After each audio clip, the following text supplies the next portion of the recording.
morning, Preakness Hills members. I'm going to take a few minutes to provide an update on our golf course renovation. Given the time of year that we're in March, hopefully you, like I, am really looking forward to 2025. I couldn't be more excited for these changes, the updates to the men's locker room, and all that we have planned for what's going to be an awesome 2025 season. But I thought I've done like flyovers in the past, try to keep people aware of what the changes are, and there are a few big changes in store for 2025. So I thought I'd put out a presentation to share, since we can't really do it in person at this point, since a lot of our members aren't back and the club's not in full swing. So here's what I'd like to talk to you about. I want to talk specifically about the course layout set up for 2025. And I wanted to take a few minutes to review the master plan, give you some history. I know we've got this project dates back, I'll go through the timeline, more than 7 or 8 years. So it's probably worth just revisiting, why we embarked on this journey. And then I want to take you through what the course set up. We have a new set of championship and this new green tee. Which it's not a drink, it's a team location, so we'll have to figure out whether that's actually the right name for it or not, but currently it's called Green Teas. And I'm just going to take a few minutes, and I will go hole by hole, and we'll go through what the current changes are in this last phase, because we're doing a fair amount of holes. Not yet fully grown in and not yet completed. So once we get a little bit more completed, we will do some drone footage. And it'll be a bit even more be easier to explain some of the changes when you get all the visuals. But like I mentioned, this has been for me personally, it dates back more than 8 years. And we went through a process of, somewhat iterative, finding architects, doing a master plan update. We originally selected Andrew Green after going through a search for an architect. We came back with a plan. It was a really nice plan, but unfortunately, it was also a super expensive plan to implement. And also, if you're aware of Andrew Green, he is a rising name in the industry. He did the most recent renovation he did, which got a lot of coverage, was Oak Hills. But he probably was not, and I actually know he was not interested in doing a phased approach to a renovation, which means it would have been a big bang. We'd close the course in its entirety, and we would have had to raise all the funds up front from members. So we ended up moving away from Andrew Green, started working with Force Design, and which ultimately became Nagel Design Works. And it's been a great relationship with Jim Nagel in particular. And they had familiarity with our course. They worked with us back in 2011, 2012. So it was an easy conversation to discuss the course, its history, and its architecture. There was great familiarity there. And then, as you know, we've been on this phased approach, with doing a certain number of holes each year, and doing some work ourselves as well. Because part of this plan has been systemic, renovation to an approach to moving trees and cleaning up some really rough areas around the edges. Throughout the course.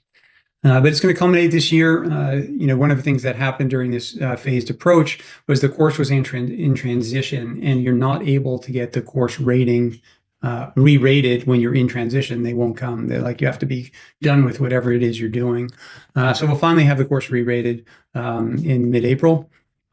And the weather this year has not been awesome.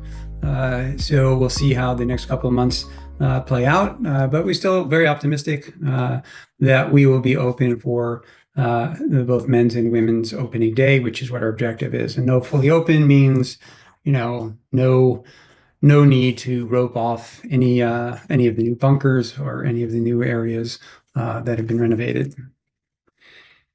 So Rachel will be posting its the current master plan update visual, which goes hole by hole, and the new scorecard. So you'll find it if you go to the club.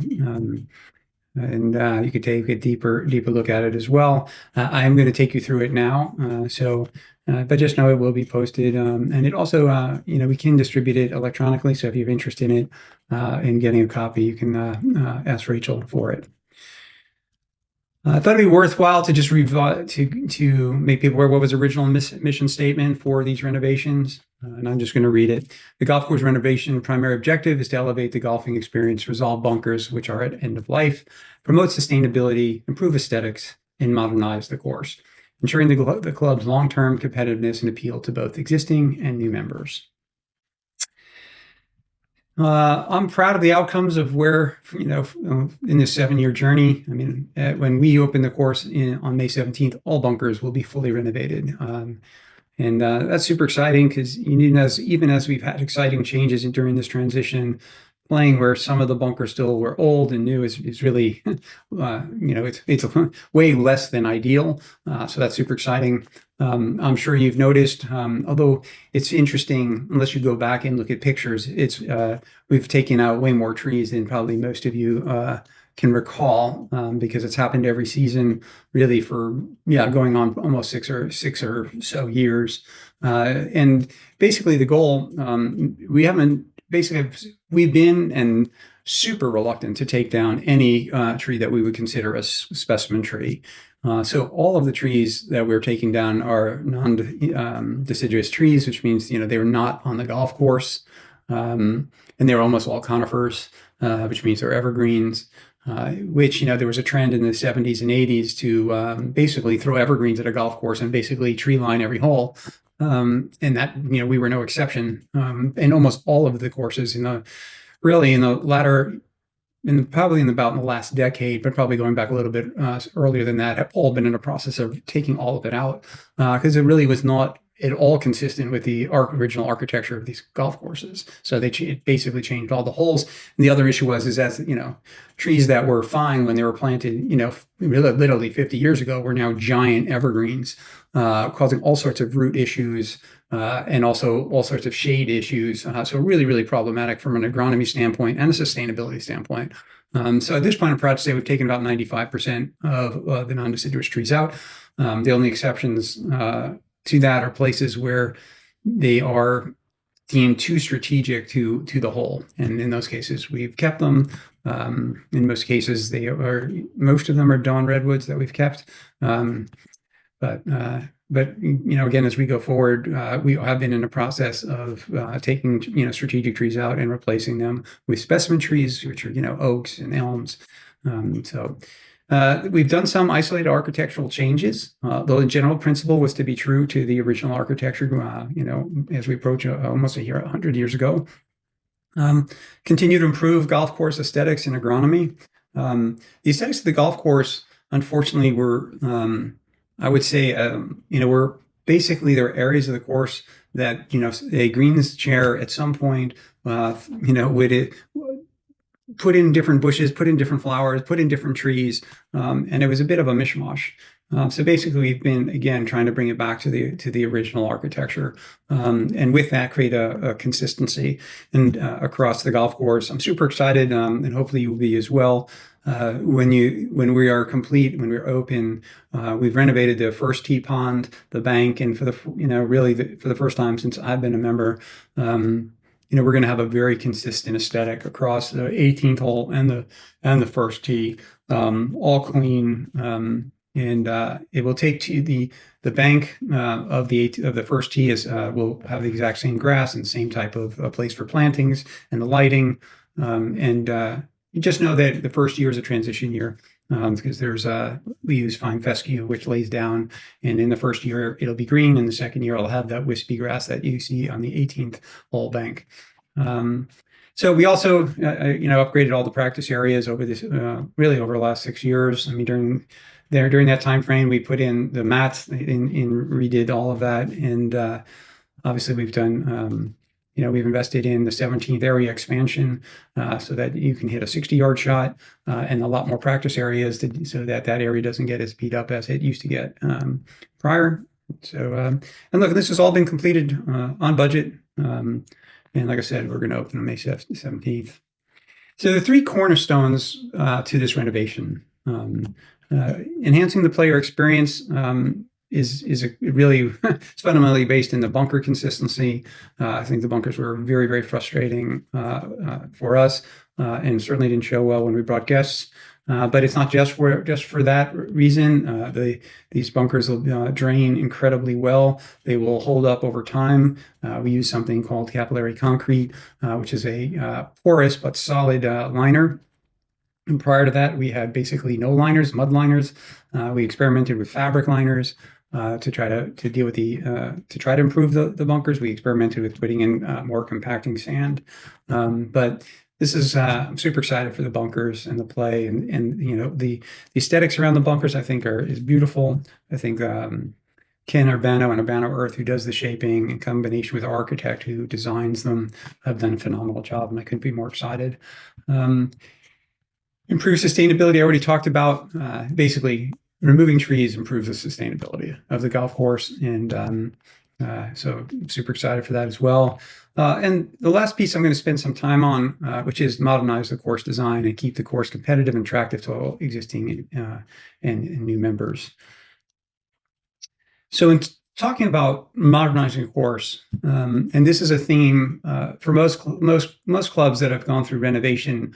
And many courses are going through renovation. And the reason, honestly, is that the changes in the equipment and the ball are fundamentally change how you have to think about the holes, even to stay consistent with the original architecture. So if you designed the course in 1926, and I'm going to share some data in a minute, the golf course, how you design the golf course and what the architect expected from like a mid handicapper to a low handicapper to a high handicapper, the expectations are now completely out of line with what current technology allows. So that's part of it. The other aspect is that is correct the drift. So what is the drift? Well, the side effect of taking out a lot of trees, unless you replace those trees with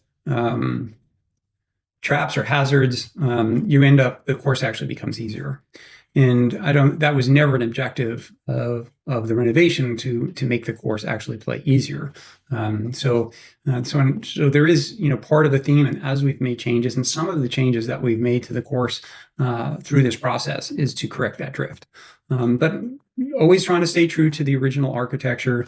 There are a lot of questions around the 18th green and the bunkers and different options. And you're going to see this year that the 18th greens and the bunkers are pretty much the same in terms of their location. They are better bunkers. They are wide. In the one that wraps around is bigger, and I'll go into it in some detail. But the reason it's like there were changes contemplated to that to the bunkers, but that layout is exactly as it was in 1926. It did go through different periods of time. At one point, it was a complete horseshoe, but this is so we stayed true to the original bunker layout in 18 as an example. Obviously, one of the constraints, and it was one of the things that we asked every architect to look at is what options do we have, even if they're super creative, and particularly with the practice area. Obviously, our practice area is not it's not the worst practice area at all. I think we're maximizing our land the way we have it. It's certainly not ideal, the distance to get to the irons from the clubhouse. And we looked at a lot of creative solutions, and some were very expensive solutions. But ultimately, everyone agreed that none of the architects came up with a better solution than we already had, other than buying property, buying out the houses that are sort of in the middle of our driving range setup. The last piece I'm going to spend a little time on in a minute, which is just about golf course ratings are important to our long-term viability and marketability, and I'll explain why.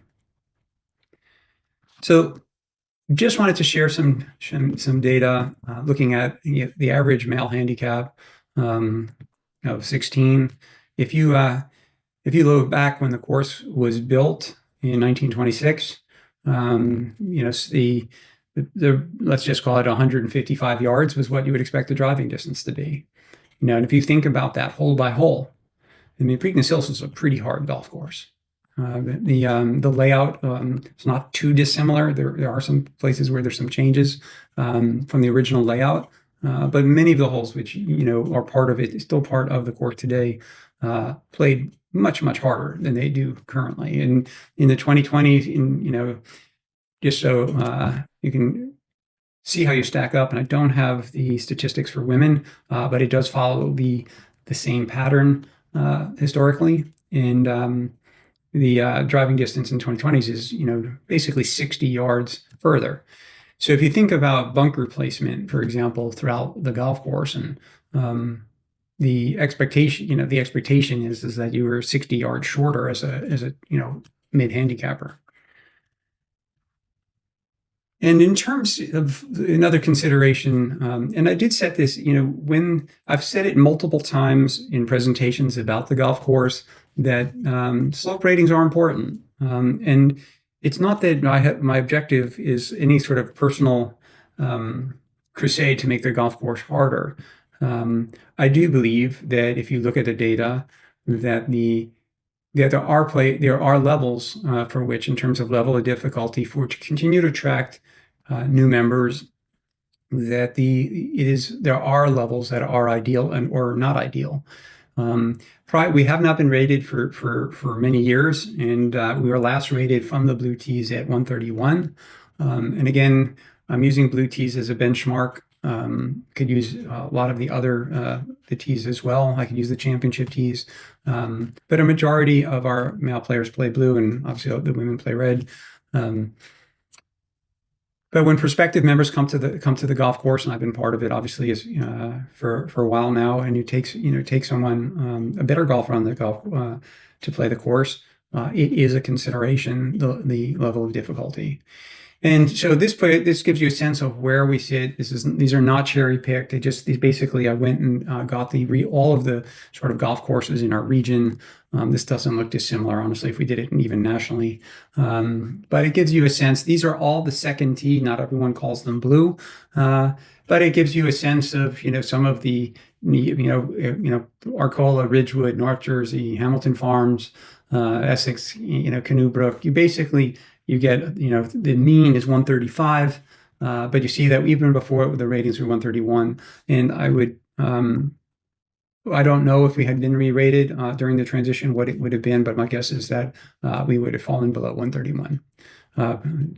Particularly, there are some holes that during the time that we were moving trees, but not yet renovating the hole. If I look at public golf courses and compare, basically public golf courses don't maintain the same course rating or level of difficulty. They're either shorter, or their fairways and stuff, everything is set up in the easier setup. But it gives you a sense of these. Again, I took this as similar nationally. I mean, there are exceptions to every rule. There's some, like Crystal Springs, super difficult golf course in our area, but these are just public golf courses in the area, and they are average at 127.5 versus the 135 for private golf courses. And if you look at this in terms of who has wait lists and who is actively seeking members, it's pretty well correlated. I mean, it's highly correlated to the difficulty of the golf course. Now, there are lots of reasons related to why there are wait lists. So let me just turn on. I'm getting distracted here. Let me just turn off so that doesn't bother us anymore. So anyway, to continue on this, it is a truth that it's highly correlated. The courses that have higher levels of difficulty, higher rated, for a variety of reasons, are more desirable. And if you compare private to public golf courses, you can see that most private golf courses, showing the mean, are 135 versus 127. So our master plan, both are the distance, the ratings, the agronomy. There are a lot of factors that inform the master plan. And with that, there are some proposed changes to how we're going to play the golf course from the men's tees in 2025. The ladies' tees will play as they are today. So I'm going to focus mostly on the men's tees because the fact that the women's tees are not changing. So I'm going to take a few minutes just to talk about the championship setup. And there are a few things to note. So on the scorecard that's on part of our master plan, you'll see that hole handicaps and handicaps in general are not part of it, nor slope ratings or projected slope ratings. These are things that the architect does not consider. He thinks about hole difficulty and balance of golf course, but does not, involve himself in terms of like what hole's harder than another hole. And so we are going to go through the ratings process. And one of the questions I get asked is who controls the hole handicaps? And the answer to that is we control the hole handicaps. And so I put forth projected handicaps, but we will be putting together with the handicap committee. We will be putting together a working group and decide the initial hole handicaps across the different teeing locations. We will also probably. The handicap committee has to meet, but I will suggest that we do a period of measurement, which doesn't solve for 2025 what the handicaps can be, but we will be collecting data so we have heuristic data to tell us what holes are harder than other holes across handicaps. But the handicap will meet, committee will meet, and there'll be more on that to come. But the championship tees will play as a par 70 in 2025, both the championship tees and the green tees. And the course will play at 6,836 actual yards, which isn't dramatically longer than the course as it is today, but the difference is it's playing as a par 70. And one rule of thumb and the way to think about it is when you drop from a par 5 to a par 4, you pick up 175 sort of virtual yards to the golf course. So that means that our championship tees will play effectively right at near 7,200 yards, which will enable us to really argue that we could host more events at higher levels of play. The other effect of these changes is the 17th hole will play as a par 4 for the men. It'll still be a par 5 for the ladies. And the number one handicap I would expect to be on 17. That's for a variety of different reasons. There is a lot more hazards in play, and there's both out of bounds, there's creeks, there's trees, there's bunkers, and there's a tight window to approach the green.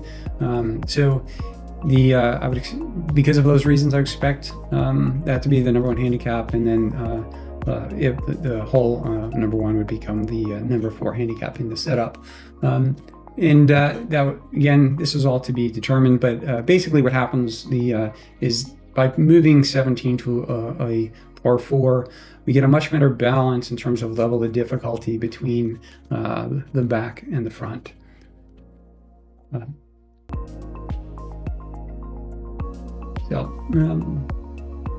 in case you're curious, like I know that I've heard over the years that why would we take a par 72 and make it par 70? Par 70 is of course it should be 36 and 36 front and back.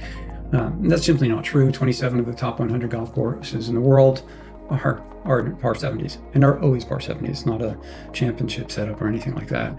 And there's been a ton of US Opens contested on par 70s and also par 71s. So obviously it's in great company as a par 70, the number one rated course. The number 2 is a number one rated course, Pine Valley is a par 70, as well as many great courses, Marion, Pinehurst, Birkdale, Kettleblank, Shinnecock, and the list goes on and on. In terms of going to a little bit more detail, the 9th hole will also play as a par 4, 415 yards. And this just gives you, there's been a few changes that you'll see when you come back and the course is fully open. So these markings show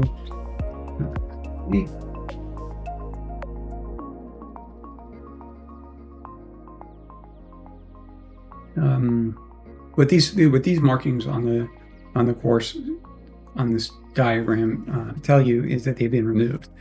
Basically, the idea is if you hit a tee shot to the right side of the fairway, you are blocked out. from really being able to go to the green. Not a problem really when you're playing it as a par 5, but as a par 4 in particular, these were not great looking trees either, so I wouldn't call them specimen trees. So we've removed most of these trees and to clean up the sightline and the ability to be on the right side of the fairway and still have access to the green. We've also, I sent out this video, hopefully you've had a chance to see it. We're replacing the path here, and we're also painting the path between 10 and 9 with this new Kafka granite, which allows this to be much more in play because of how it reacts to the golf ball. The bunker, the fairway bunker, as you approach the green, has been lowered a bit to make it a little bit more accessible. There's a slow elevation here. The prior bunker was pretty heavily flashed, one of our more flashed bunkers on the golf course. So we've dropped that down a little bit as well. But you can see what this will play like for the green. The black is a 243 carry to get to the fairway, 230 carry. From the greens, and it's you can see the distances. But this is how the 9th hole will play as a par 4. For the championship tees, it's even longer. It's a 445-yard hole. You need 260 yards to carry the creek and 273 to make it to the fairway. Obviously you can still lay up, still have access to make it on the green in 2, but it's definitely a long and challenging hole. The 17th hole as a par 4 is a beast of a hole. It's 498 yards. It is using the championship used that new island tee box, and you can see the distances to be between the oak tree and the bunker. That's 250 yards. Gives you 248 yards to the green, and if you want to clear the bunker, it's 290 yards of carry if you're really over here to carry it, and it's about 208 yards to the green. From the green tees, still a beast, 455 yards, but it's only 250 yards to carry the bunker, and then 205 to the green. So let's talk about the standard tees. The standard tees, the setup for 2025 will be par 71 for the men, still par 72 for the women. It takes 6,523 actual yards, and with the effective yards, moves it to almost 6,700 yards. And you can see the white tees go from 6,184 to 6,359 in terms of effective yards. And the gold tees also are increasing in distance as well. Hole 9 remains a par 5, but 17 drops to a par 4. And I put here this does have dramatic changes in terms of what I would expect the hole handicaps to be. Obviously, our standard tees are used for most tournaments, so it will obviously affect some of the dynamics. And I'm sure there'll be varied opinions on the change in those dynamics to tournament play. But what it does do is it takes, I would expect the 17 will become the number 1 handicap hole on the course. In very light numbers here are the existing course handicaps, and above it are what I would expect that they would go to. Doesn't mean that these are, like I said, we'll have a committee will come to a consensus view of the initial course hole handicaps. But my perspective on it, these are what I would expect them to potentially be. I certainly think that the 17th hole will be, even from the blue tees, will still be a challenging hole. It has lots of weight hazards in your path to the green, as opposed to some of our holes that are actually longer. So that will have the effect, if 17 becomes the number 1, it'll have the effect that the odd number hole handicaps move to the back. There's nothing sacrosanct about there's nothing sacrosanct about the odd numbers being in the front. I would say that odd numbers being in the front is much more common, but there's again, I could go find lots of top courses where it's not true. So that will have the effect that number one hole will no longer be the number one handicap, and that has always been part of the objective. And whether you are aware of it or not, but if, and particularly members have been played the course for a very long time, one is playing easier. It was meant to be that way. So the changes we made, your drive on one, the fairway has been widened to the right, and there used to be a big mound with a lip, which was at some point in a bunker, and we knocked that down so that it doesn't affect your approach to the green. Moving the bunker back was also part of that. That's also both based on architecture and changes in equipment. But the effect is for the mid-handicapper that the hole is playing easier. Does not mean it's an easy hole by any stretch. Still a long opening hole, but it has been, and the architectural changes that we've made have been to make it easier. We had a lot more trees down by the green over, to the left in particular. We never, those trees have come down. They have not been replaced. So it's all been a process.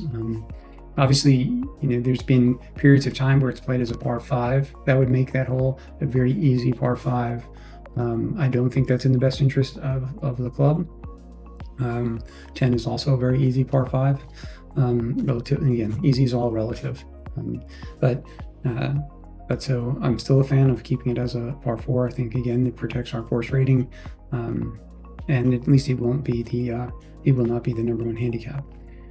So let's just talk. It becomes a par 71. Again, no issue in being a par 71. 41 of the top 100 golf courses in the world are par 71s.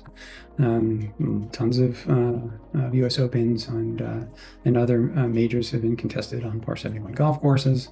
But the Rivs, Sandhills, Friars Head, and all Muirfield, all Bethpage Black, these all par 71. So certainly no issue there. That's what I wanted to talk about in terms of and start the conversation around course setup and what is planned for 2025. I'm going to spend a few minutes now to actually take you through hole by hole in terms of the renovation itself.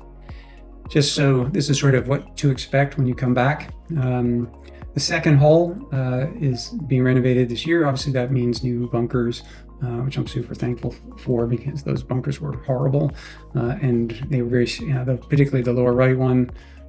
We tried lots of things to try to patch it, and none of them worked. It was a very deep bunker, and so I'm super excited for that. We are putting in, they are called Tucker Mounds or Tucker Hills. This was very consistent with the original architecture of the golf course, and these mounds here are detailed, and basically they'll come into play for if a longer hitter strays it all left, they potentially could have a half-stroke penalty by hitting into these mounds.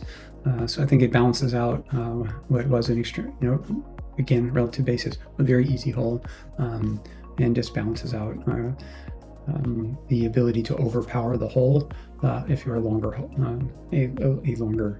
hitter, which again, going back to the original design, not consistent with the original architecture. The fourth hole, super excited for these changes. I wonder if I can move my video. So let me just move. So, sorry. So fourth hole, the biggest change to the fourth hole is the greenside bunker on the left.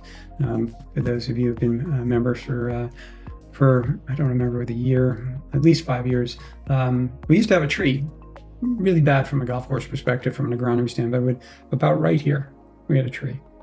And this tree caused this green to be dirty all the time, and the roots were growing into the green. It also competed for water with the green, so really bad from an agronomy standpoint. Also cast shade over the green, which is also not good. It did though create a hazard basically in the tree at the left, they're on the left-hand side. So this is basically restoring that level of difficulty that was there previously, that was done with trees. To the right here, you'll see this is where my mouse is. Hopefully you can see that is the new championship tee. It is a beast. It's all, you have to hit down through a chute. I think it's a super exciting layout for competitive golf. And the existing tee boxes are in the same locations they were.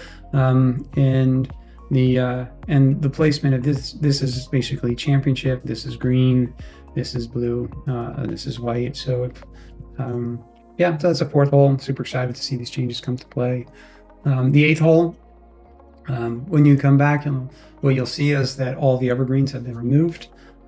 We have planted specimen trees, which I don't remember if it's an elm or an oak, but this picture, we don't have a picture that kind of shows it, but basically if you imagine there is another tree that has been planted here. This lower tree here, which is a specimen tree, the architect did want to remove. I've been very resistant, and in general throughout the project been very resistant to take out specimen trees.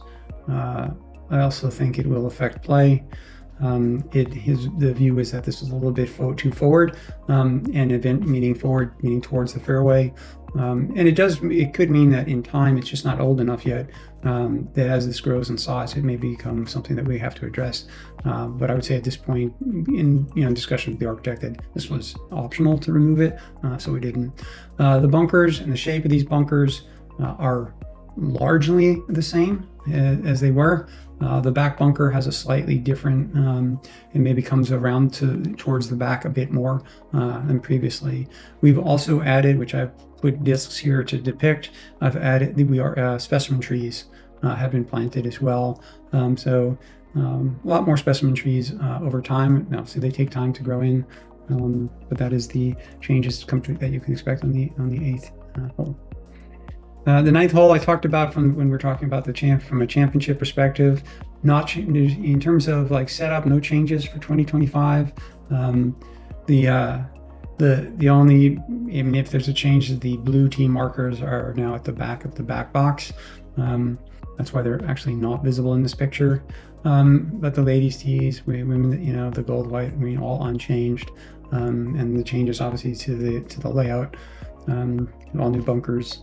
And removal of these trees. There's still one tree left, and as you know, these are the old evergreens. These have been removed, and there's another specimen tree been planted in its place. 10th hole, not a lot of change in 2025, but we do have changes that we'd like to do in 2026 that we will do in-house. This is changes that the architect has come up with after sort of, when you do a project, it isn't actually dissimilar to some degree of doing a house. There's certain things that come in sort of like when you're moving earth that, you have ideas of things that might improve the whole. And they, that either you address at the time or you put them, you note them for the future. So in the 10th hole, the only real change that you will notice is the bunker is not exactly in the same position as the old one. Obviously a little bit hard to see that from a picture, but it does come into the fairway a bit more, and the shape is slightly different. As you see, it's kind of boomerang shaped. But other than that, not a lot of difference in how to play. What he did propose was, so there is a creek, as we all know, that is in front of the green. There is also a creek that goes all the way across to the 8th hole, and there's a creek that wraps around, comes behind, and it wraps around the 10th hole. And what he is suggesting is a widening of the creeks and making them, and connecting them and broadening them, in effect making this an island green. And we would remove this ornamental grass, which is not original to the golf course at all. We certainly didn't have any ornamental grass in 1926. So that would come out, and we would do this widening of the creeks. And that's something that we would do in-house, and we hope to do it in 2026. Moving on to the 11th hole. 11th hole, it's a great hole, one of my favorite holes on the golf course. We have made some changes in terms of the layout of 11, and that is in these bunkers. Obviously, these two bunkers. The front bunker is reasonably close to the existing bunker. I mean, basically, when you're doing this, there are two reference points: what was original to the course, and also looking at how the course was set up in prior to the renovation. And what you'll see here is this is a much wider first bunker, so presents a little bit more of a challenge, a little bit tighter fairway now, but still the same type of features, double bunker. Definitely challenges you if you want to, try to go for longer hitters, try to hit, go further and hit it into deeper to give yourself a really, really nice short wedge in. But the front bunker here does go further into the fairway as well. Great hole. Because we were doing work, in the 12th tee box was horrific. And it was not addressed when we did the 12th hole because we didn't have equipment down here. So when we were doing work on the 11th tee, it just made more sense to do it as part of the phase 3 renovation. So the 12th hole will have a new tee box, which I'm looking forward to playing on. The 13th hole moving forward was scheduled to do a green resurfacing. Basically, that is the last thing we will do in this renovation project as part of phase 3. Budgets are tight. We're trying to keep it on budget, and so we're waiting to see where we end up in terms of money spent before approaching the resurfacing of the 13th hole. The reason why we're doing this is the hole doesn't support, given some of the slopes on that green, doesn't support tee locations on all 4 quadrants of that green, which is indication of not a well-designed or at least well-executed green. And by redoing a resurfacing, we could level out some parts of the green, thus giving us more tee locations for the 13th hole. Exciting changes to 14th hole. Again, I think 14th hole is a great hole. It will increase some of the difficulty of the hole. I mean, over the years, we lost some really big trees on the right-hand side of the fairway. We have planted specimen trees to replace them. It will take years to get to the same level, same size of the trees that came down. These were trees that we didn't take down, because from an architect or or they were non-deciduous that we wanted to take them down. They were literally dying. We have a lot of ash trees that have died on the golf course, as ash trees have suffered from disease in the area. So lots of golf courses and homes have lost ash trees. But the bunkers, as you can tell, hopefully by this picture, and become apparent with more flyovers, these bunkers are further into the fairway and are going to come into play more than they did in the past, as well as errant shots to the left will now be hitting a hill that will kick them towards the cart path and potentially into a hazard.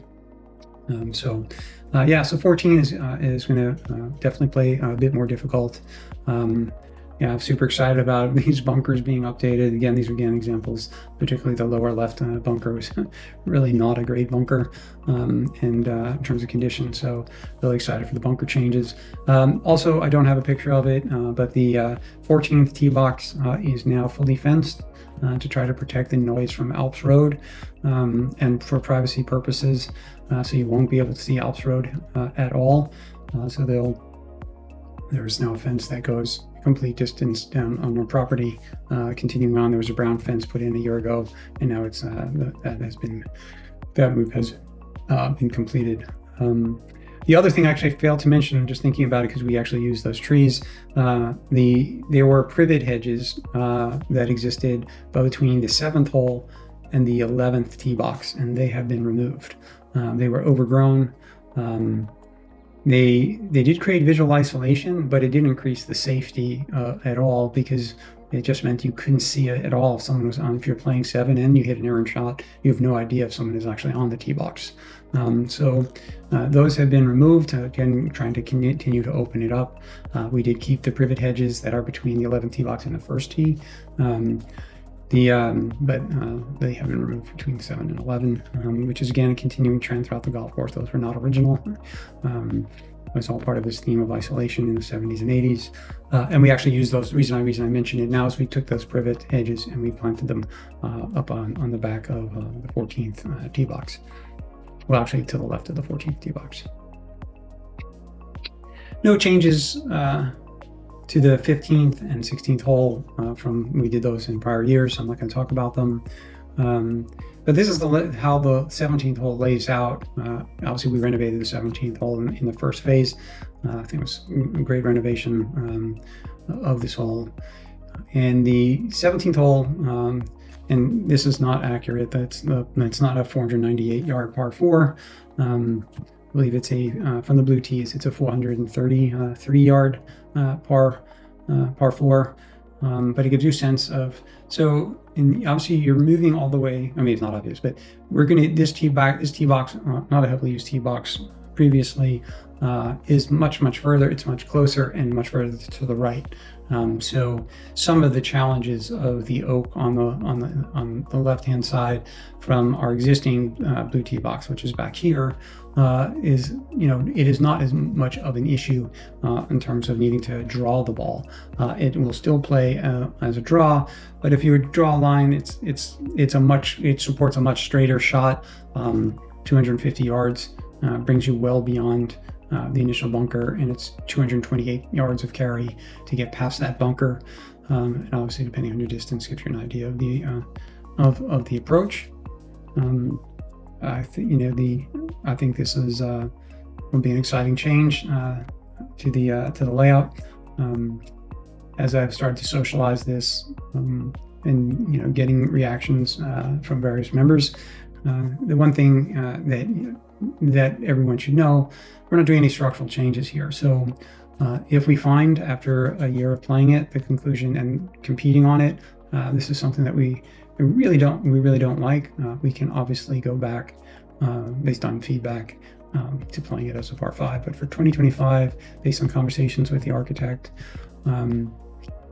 this was Roughworth is a way to balance the nines, raise the difficulty of the golf course, and I think it'll be a new dynamic and an exciting change to how many matches come into the final holes.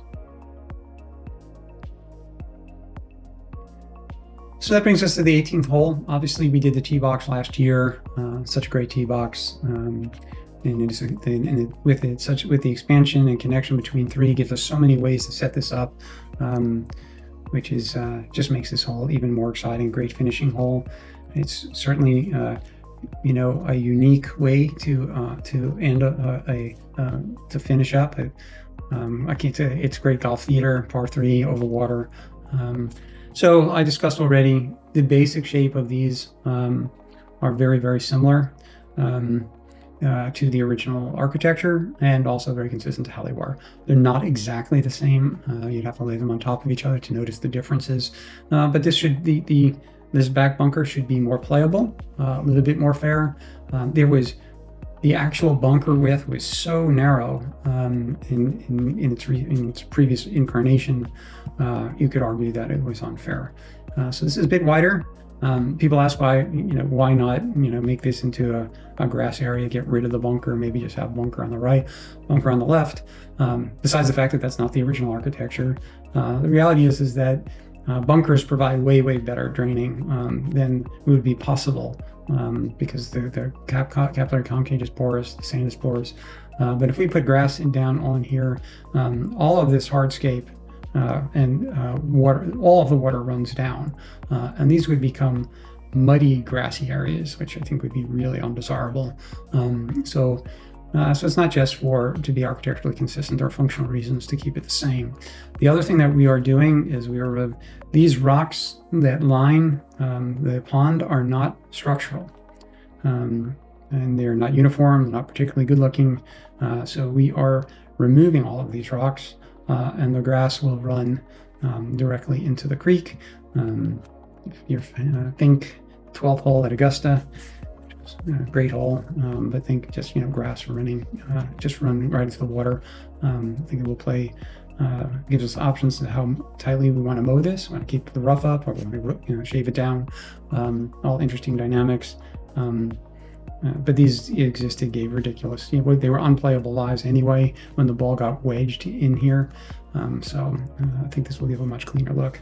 So that's a change to the 18th hole. And just in terms of any other updates, hopefully you'll see we've got more articles. Hopefully you had an opportunity to see the article that came out. We are doing everything we can to raise the profile of the club. I think we have a lot to be proud of. I think we are a hidden gem. We don't have the notoriety that I believe we deserve, and we're trying to get more articles written. We had the first one in New Jersey Golf, and another article featuring Chef Chris coming out in May in Golf Kitchen, and we're also trying to host more events. We're hosting the inaugural Parent-Child Championship. We're doing a Pro-Am, and there's a NJ Golf member play event in October, and you'll hear more about this Monday member tour, but we're becoming part of that, which is a really, really interesting program. So that's really what I wanted to share with you all. Appreciate your time. Obviously, I am always open for any questions that you may have, or comments or concerns, and feel free to reach out to me or to Rachel or any of our staff if you'd like to do so. And I thank you for your time.